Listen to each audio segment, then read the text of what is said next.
Menyedihkan, kisah budak yang dieksekusi mati di Ampenan.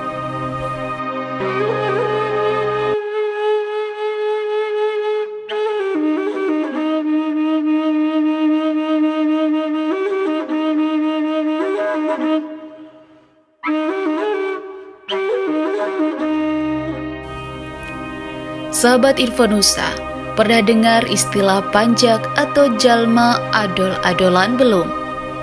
Dahulu, di Lombok, orang yang disebut panjak adalah orang yang dapat disuruh-suruh dan orang yang dapat diperintah sesuka hati tuannya. Pendeknya, panjak dalam pengertiannya adalah sama dengan seorang budak. Bahkan seorang panjak dapat diperjualbelikan. Itulah mengapa panjak juga disebut sebagai jalma adol-adolan atau orang yang dapat diperjualbelikan. Di Nusantara sendiri, perdagangan budak telah ada sebelum abad ke-17. Saat itu budak dari penjuru Nusantara dibeli oleh orang Eropa, yang mana budak ini biasanya akan digunakan sebagai pekerja di galangan kapal pertukangan, pekerja di rumah-rumah pegawai, tenaga di perkebunan, sebagai selir, bahkan seorang budak dapat dijadikan sebagai seorang prajurit. Pada perkembangan selanjutnya, bukan orang Eropa saja yang dapat memiliki budak.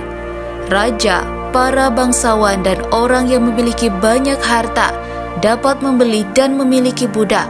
Bahkan, beberapa banyak seorang memiliki budak dapat menentukan tinggi rendahnya status sosialnya. Dalam buku Perdagangan dan Politik di Nusa Tenggara 1815 hingga 1915 karya Igade Parimarta, ada beberapa alasan kenapa seseorang dapat menjadi seorang budak. Pertama, sebagai hukuman oleh raja karena satu kesalahan.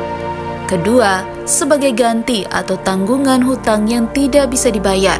Ketiga, seseorang yang meninggalkan tugas untuk mati atau seperti lari dalam perang dapat dijadikan budak.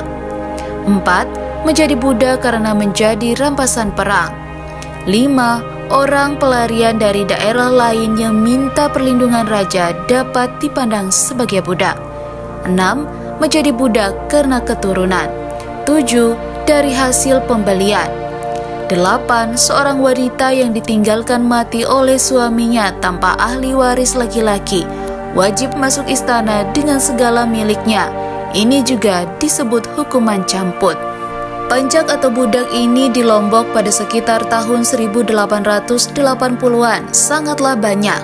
Bahkan budak adalah komoditas utama yang diperdagangkan di Lombok. Budak asal Lombok, Bali, Sumbawa, dan Sumba adalah budak yang banyak mengisi pasar budak di Batavia. Diperkirakan ada sekitar 150.000 budak asal Bali dan Nusa Tenggara yang dijual dari kurun tahun 1650 sampai dengan 1830. Jika dipandang dengan kacamata sekarang, menjadi budak pada masa ini sungguh merupakan hal yang sangat menjadikan. Seorang budak oleh tuannya dapat dijadikan apa saja. Seorang budak tidak mempunyai kemerdekaan sedikit pun. Salah satu kisah budak yang miris dan menyedihkan di Lombok terjadi pada tahun 1889. Kejadiannya itu diberitakan The Brisbane Courier pada tanggal 19 September 1889. Koran terbitan Australia itu memuat berita dengan judul Set Free in Lombok. Isi berita itu adalah eksekusi mati terhadap budak yang dilakukan oleh Subandara Ampenan yang bernama Said Abdullah.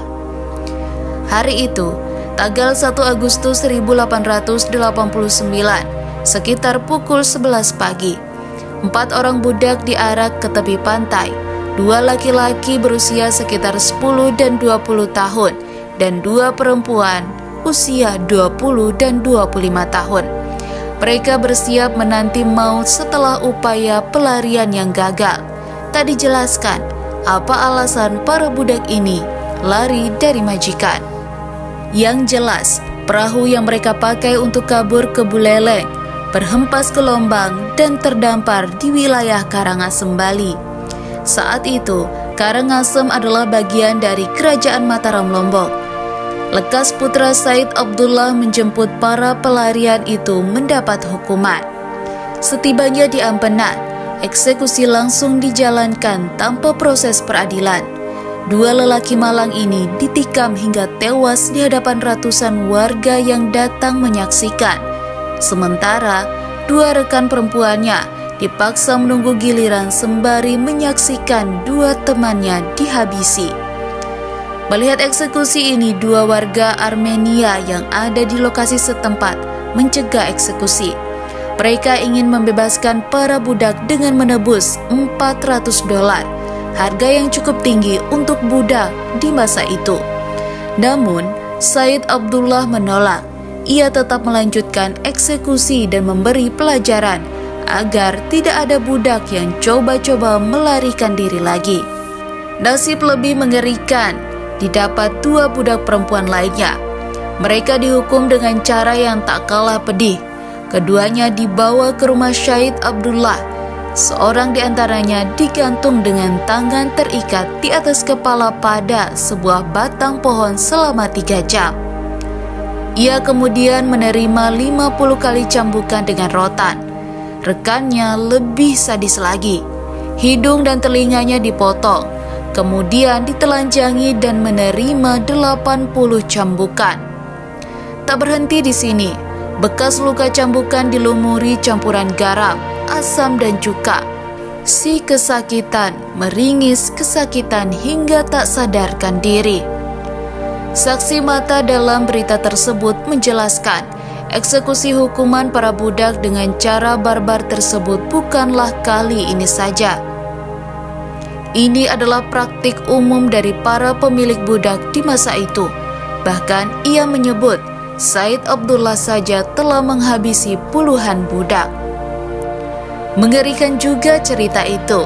Untunglah perbudakan di Nusantara kemudian dihapus pada tahun 1910.